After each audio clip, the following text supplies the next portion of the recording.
Smita Sabharwal out. 10 ఏళ్ల తర్వాత CMO నుంచి ఎగ్జిట్. మరో 25 మంది ఐఏఎస్ ఆఫీసర్లు కూడా మొత్తంగా 29 మందికి స్థానచలనం. సీఎం ఓఎస్డీగా ఐఎఫ్ఎస్ అధికారి చంద్రశేఖర్ రెడ్డి, పురావస్తు శాఖ డైరెక్టర్గా Bharati Holikeri, state finance commission member సెక్రటరీగా బదిలీ. 10 ఏళ్లుగా సీఎం కార్యాలయంలో సెక్రటరీగా కొనసాగిన ఐఏఎస్ ఆఫీసర్ స్మితా సబర్వాల్ బదిలీ అయ్యారు. CMO secretary, irrigation department secretary, Panchayati Raj secretary బాధ్యతల నుంచి తప్పించి స్టేట్ ఫైనాన్స్ కమిషన్ మెంబర్ సెక్రటరీగా నియమిస్తూ చీఫ్ సెక్రటరీ శాంతి కుమారి బుధవారం ఉత్తర్వులు జారీ చేశారు. గత బీఆర్ఎస్ ప్రభుత్వంలో అంటగాగిన అధికారులు అని ముద్రపడిన వారిలో స్మితా సబర్వాల్ కూడా ఒకరు. కొత్త ప్రభుత్వం ఏర్పడిన వెంటనే ఆమెపై బదిలీ వేటు తప్పదని సచివాలయ వర్గాల్లో చర్చ నడిచింది. దానిని నిజం చేస్తూ సర్కారు తాజా ఉత్తర్వులు జారీ చేసింది. 23 మంది ఐపీఎస్ల బదిలీ, ఐఏఎస్ల బదిలీ, 21 మంది నాన్ క్యాడర్ ఎస్పీలు సైతం బదిలీ అయ్యారు. క్యాట్ ఉత్తర్వులు చెల్లవు, డిఓపిటి నిర్ణయమే ఫైనల్. ఏపీ తెలంగాణ మధ్య ఐఏఎస్ ఐపీఎస్ల కేటాయింపై హైకోర్టు క్లారిటీ. మొత్తానికైతే తెలంగాణ బీఆర్ఎస్ పాలనలో సీఎంఓగా 10 ఏళ్ల పాటు ఉన్నటువంటి స్మితా సబర్వాల్ గారిని అయితే తప్పించడం జరిగింది. ఈ విషయంలో మనం గుర్తుపెట్టుకోవాల్సిన విషయం ఏంటంటే అటు రమణాచారి గారైనా స్మితా సబర్వాల్ గారైనా ఇద్దరు కూడా సీఎంఓ ఆఫీసులో ఉండి కేసీఆర్ గారితో ఎన్ని పూజలు చేయించానో అన్ని పూజలు చేయించి, ఎన్ని గుడులకు ఎన్ని కోట్లు ఖర్చు చేయనో అన్ని కోట్లు ఖర్చు చేయించి, మొత్తానికైతే అసలు యజ్ఞాల పేరుతో, చదువుల పేరుతో, స్కూళ్ళకు సంబంధించిన విషయంలో మాట్లాడింది ఏమీ లేదు. కానీ మొత్తానికైతే యజ్ఞాల పేరుతో, యాగాల పేరుతో కొన్ని కోట్ల రూపాయల ప్రజాధనాన్ని వృధాగా ఖర్చు చేయించిన ఘనత కూడా వీళ్ళకి దక్కుతుంది. ఈరోజు కాళేశ్వరం ప్రాజెక్ట్ అయినా, మిషన్ భగీరథ అయినా, మిషన్ కాకతీయ అయినా మొత్తం కోట్లాది రూపాయలు ఖర్చు చేసి నిర్మించిన ప్రాజెక్టులు ఏవైతే ఉంటాయో ఆ ప్రాజెక్టు వెనకాల కూడా ఇలా హస్తం ఉంది.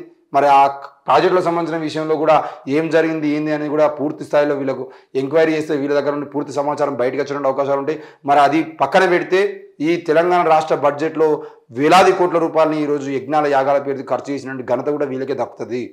ఈరోజు కేసీఆర్ గారితో అన్ని యాగాలు చేయించినటువంటి టీం కూడా వీళ్ళే. మరి ఈరోజైతే వాళ్ళు బదిలీ అయినటువంటి పరిస్థితి మనం చూస్తాను.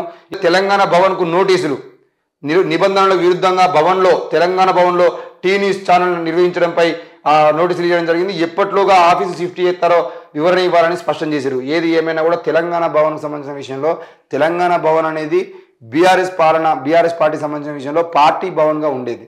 మరి అట్లాంటి విషయంలో అసలు నిజానికి టీ న్యూస్కు సంబంధించిన విషయంలో కూడా ఒక ఛానల్ నడిపించాలంటే, ముఖ్యంగా శాటిలైట్ ఛానల్ నడిపించాలంటే తప్పకుండా కనీసం ఒక అపార్ట్మెంట్ అంటే 3 అంతస్తుల మించి బిల్డింగ్ను రెంట్ తీసుకున్నట్టుగా చూపించాల్సిన అవసరం ఉంటుంది. మరి అట్లాంటి క్రమంలో ఈరోజు టీ న్యూస్ ఛానల్ అనేది కేవలం తెలంగాణ భవన్ నడిపిస్తూ ఉంటే ఆ టీ న్యూస్ ఛానల్కు ఎవరు పర్మిషన్ ఇచ్చారు? శాటిలైట్ ఛానల్కి.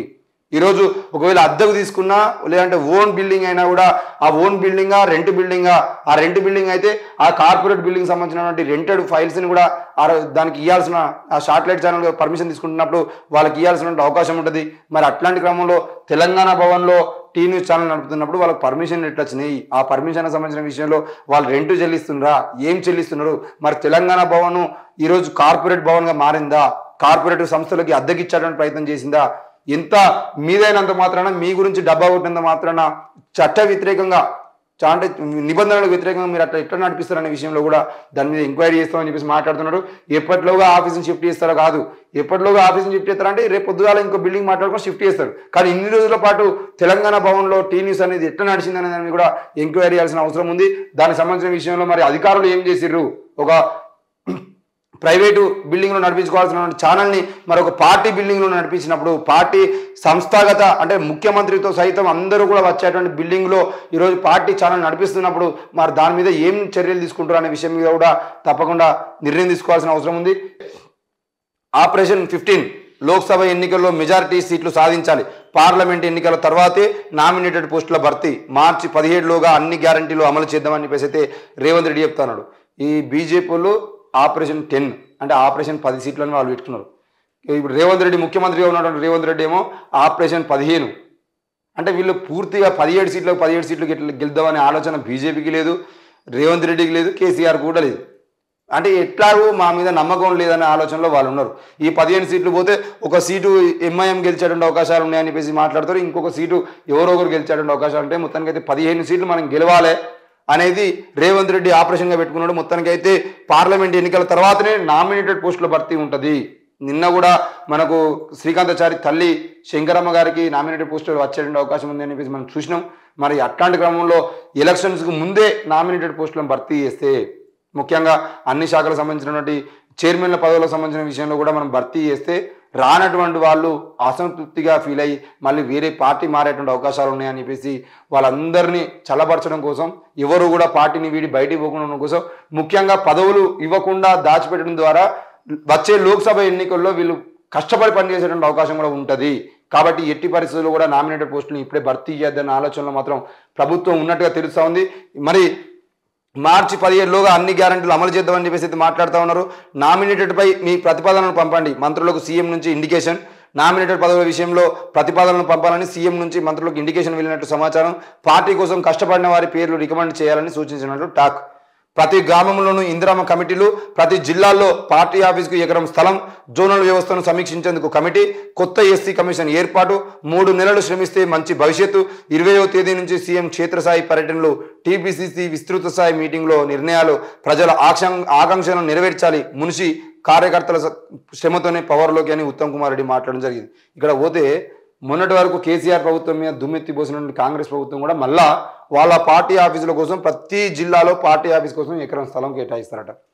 వాటి తెలంగాణలో ఉన్నటువంటి 33 జిల్లాలకు సంబంధించిన విషయంలో 33 ఎకరాల భూమిని ఈరోజు కాంగ్రెస్ పార్టీ వాళ్ళ భవన్ల కోసం పెట్టుకోబోతుంది. ఈరోజు టీఆర్ఎస్ ఎమ్మెల్యేల కోసము లేదంటే టీఆర్ఎస్ పార్టీ ఆఫీసుల కోసం ఎకరం ఎన్ని రూపాయలకు అమ్మిందో కూడా తెలియదు. ఈరోజు ఎకరం భూమి కొనుక్కోవాలంటే సాధారణ పౌరుడు ఎకరం భూమి కొనుక్కోవాలంటే, ఒక పేద రైతు ఎకరం భూమి కొనుక్కోవాలంటే ఎంత కష్టం. అది కూడా జిల్లా కేంద్రంలో ఎకరం భూమి కేటాయించుకోవడం అనేది అసలు ఎవరి జాగిరి అనుకుంటున్నారు వీళ్ళు. ఈరోజు కాంగ్రెస్ ప్రభుత్వం మేము అధికారంలోకి ఉన్నాం కాబట్టి మా పార్టీ కోసం ఎకరం భూమిని తీసి పక్క పెట్టేదంటే ఇక ఎన్నేళ్ళైనా కూడా ఆ పార్టీ ఆఫీస్ అనేది మా కోసం ఉంటుందని చెప్పేసి మాట్లాడుతున్నారు. మరి ఆ పార్టీ ఆఫీసులు ఎవరు కట్టుకోవాలి? మీ పార్టీ అసలు ఈరోజు ముఖ్యమంత్రిగా ఉన్నటువంటి వ్యక్తికి పార్టీతో సంబంధం ఉండదు, ఆయన ప్రజల కోసం పనిచేయాల్సిన అవసరం ఉంది.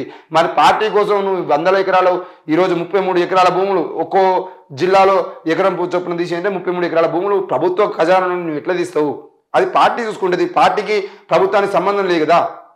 నువ్వు ప్రజాభవన్ కట్టా, అది ఈ పార్టీ దిగిపోతే ఇంకో పార్టీ వచ్చినా కూడా దాన్ని వాడుకోవచ్చు. లేదంటే ఎమ్మెల్యే క్వార్టర్స్ కడితే ఈ ఎమ్మెల్యే ఓడిపోతే ఇంకో ఎమ్మెల్యే దాన్ని ఉపయోగించుకుంటాడు. అట్లాంటివి కట్టాలి కానీ పార్టీ ఆఫీసుల కోసం నువ్వు ప్రజాపాలన అంటే ముఖ్యంగా ప్రభుత్వం నుండి ఫండ్ తీసేటువంటి అవకాశం అయితే సరైనది కాదు అని చెప్పేసి కూడా మేము చెప్తా ఉన్నాం. ఏవైతే కొత్త ఎస్సీ కమిషన్ ఏర్పాటు చేస్తామని చెప్పేసి మాట్లాడుతున్నారు. కొత్త ఎస్సీ కమిషన్ ఏర్పాటు చేస్తే ఆ ఎస్సీ కమిషన్ చైర్మన్గా ఉన్నటువంటి వ్యక్తి మాత్రం మీ ప్రభుత్వాన్ని జోకుడు వ్యక్తిగా ఉండకూడదు. ఈరోజు ఆంధ్రప్రదేశ్లో విక్టర్ ప్రసాద్ అనే వ్యక్తి ఎస్సీ కమిషన్ చైర్మన్గా ఉన్నాడు. ఆయన ఎస్సీ కమిషన్ చైర్మన్గా ఉండి ఎక్కడ ప్రభుత్వాన్ని నిలదీయాల్సి అక్కడ ప్రభుత్వాన్ని నిలదీస్తూనే మళ్ళీ ప్రభుత్వంలో ఏదైనా మంచి చేసేది ఆ ప్రభుత్వ కార్యక్రమాల్లో కూడా పాల్గొంటున్నటువంటి వార్తని మనం చూస్తా ఉన్నాం. అట్లాంటి వ్యక్తులు ఎవరైనా ఉండేది వాళ్ళని తీసుకొచ్చి ఎస్సీ కమిషన్ చైర్మన్గా పెడితే బాగుంటుంది. మళ్ళీ ఎస్సీ కమిషన్ చైర్మన్ అని చెప్పేసి మీ పార్టీ నాయకుల్ని తీసుకొచ్చి కూర్చోబెట్టి మీకు జోకుడు వ్యక్తిని తీసుకొచ్చుకొని కూర్చోబెట్టింది మాత్రం అది పనికిరానటువంటిది. ఈరోజు తెలంగాణ రాష్ట్రంలో ముఖ్యంగా తెలంగాణలో దళితులు ఎమ్మెల్యేలుగా మినిస్టర్లుగా ఉన్నటువంటి నియోజకవర్గాల్లో ఈరోజు దాడులు దాడులు జరుగుతున్నప్పుడు కనీసం అక్కడ ప్రజా సంఘాల నాయకులు వెళ్ళి ధర్నా చేస్తే వాళ్ళ మీద కేసులు నమోదు చేశారు. కానీ మరి దళిత నాయకుడు ఎమ్మెల్యేగా ఉన్నటువంటి నియోజకవర్గంలో సంఘటన జరిగితే దళిత నాయకుడు ఎందుకు స్పందించాలని అడిగితే కేసులు పెట్టిరు తప్ప అక్కడికి వచ్చినటువంటి ఎమ్మెల్యే లేడు, మినిస్టర్ లేడు. అట్లాంటి సంఘటన జరుగుతున్న ఈ రాష్ట్రంలో ఎట్టి పరిస్థితుల్లో కూడా ప్రజల పక్షాన ఉండేటువంటి నాయకుల్ని తీసుకొచ్చి ఎస్సీ కమిషన్ చైర్మన్గా పెడితే బాగుంటుంది. అట్లా కాకుండా మీ నాయకుని పెట్టుకోవడం ద్వారా మళ్ళీ మీ పార్టీ నాయకులు ఎవరైనా దాడులు చేసేదంటే వాళ్ళ విషయంలో స్పందించేటువంటి అవకాశాలు ఉండే కాబట్టి అట్లాంటి జరగకుండా చూసుకునేటువంటి బాధ్యత కూడా మరి పార్టీ మీద ఉంది. పార్లమెంట్ ఎన్నికల్లో రాష్ట్రంలో 15 స్థానాల్లో విజయం సాధించాలని కాంగ్రెస్ పార్టీ టార్గెట్గా పెట్టుకున్నది. అందుకు అవసరమైన వ్యూహాలను కసరత్తులను మొదలుపెట్టింది. అసెంబ్లీ ఎన్నికల స్టైల్లోనే పనిచేస్తే టార్గెట్ను సులువుగా ఛేదించవచ్చనే అభిప్రాయంతో ఉన్నది.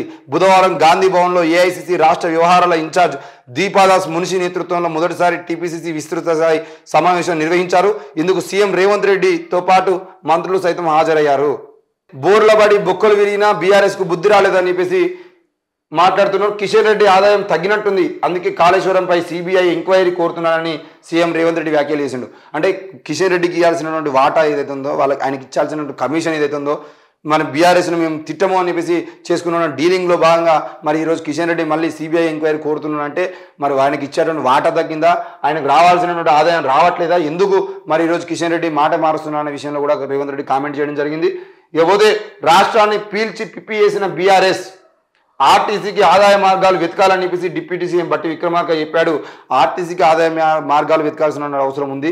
ఆర్టీసీలో తప్పకుండా బస్సుల్ని పెంచాలి, డ్రైవర్లను తీసుకోవాలి, కండక్టర్లను తీసుకోవాలి. రానున్న రోజుల్లో ఆర్టీసీని బలోపేతం చేస్తే, ఆర్టీసీని ప్రజలు నమ్మితే ఆదాయం ఆటోమేటిక్గా పెరుగుతుంది. ఆదాయాన్ని పెంచడం కోసం ప్రయత్నాలు చేసిన క్రమంలో మీరు ప్రైవేట్ బస్సులను తీసుకొచ్చి మళ్ళీ అందులో పెడితే ప్రైవేట్ వ్యక్తులు లాభం పొందుతున్నారు తప్ప ఆర్టీసీకి లాభాలు వచ్చేటువంటి అవకాశం చాలా తక్కువగా ఉంటుంది. కాబట్టి దాని మీద దృష్టి పెడితే బాగుంటుంది. ఇకపై సంగారెడ్డిలో పోటీ చేయను, ప్రజలు నన్ను రిజెక్ట్ చేయలేదు, నేనే వారిని రిజెక్ట్ చేశానని చెప్పేసి జగ్గారెడ్డి మాట్లాడుతున్నాడు. ఇకపై సంగారెడ్డిలో పోటీ చేయనని చెప్పేసి జగ్గారెడ్డి అంటున్నాడు. ప్రజలు ఆయన రిజెక్ట్ చేయలేట, నేనే ప్రజలను రిజెక్ట్ చేసినానని మాట్లాడుతున్నాడు. ఇది కాంగ్రెస్ పార్టీలో ఉన్నటువంటి నాయకులకు ఇది సరైనది కాదు. ఎందుకంటే ఓడిపోతే ప్రజలు రిజెక్ట్ చేసినట్టే. ఈ రోజు కాదు, తెలంగాణ ఉద్యమం నుండి నువ్వు సంగారెడ్డిలో పోటీ చేస్తా ఉన్నావు కదా. జగ్గారెడ్డి అంటే సంగారెడ్డి, సంగారెడ్డి అంటే జగ్గారెడ్డి అని మాట్లాడింది నువ్వే కదా. మరి ఈ రోజు సంగారెడ్డి ప్రజలు నిన్ను నమ్మట్లేదు అని అంటే నువ్వు మాటలకు మాత్రమే పరిమితం, ప్రజాసేవకు పనికిరావని చెప్పేసి వాళ్ళు రిజెక్ట్ చేసేదంటే నేనే వాళ్ళని రిజెక్ట్ చేసినా అని తలపొగరు మాట్లాడడం అనేది సరైనది కాదు. అట్లాంటి తలపొగరు మాట తగ్గించుకోకపోతే మీకు కాంగ్రెస్ పార్టీ నుండి నువ్వు సంగారెడ్డిని కాదు, ఏ రంగారెడ్డి పోయినా ఎక్కడికి పోయినా కూడా ప్రజలు అలాగే బుద్ధి చెప్తారనే విషయాన్ని కూడా జగ్గారెడ్డి గారు గుర్తుపెట్టుకుంటే బాగుంటుంది.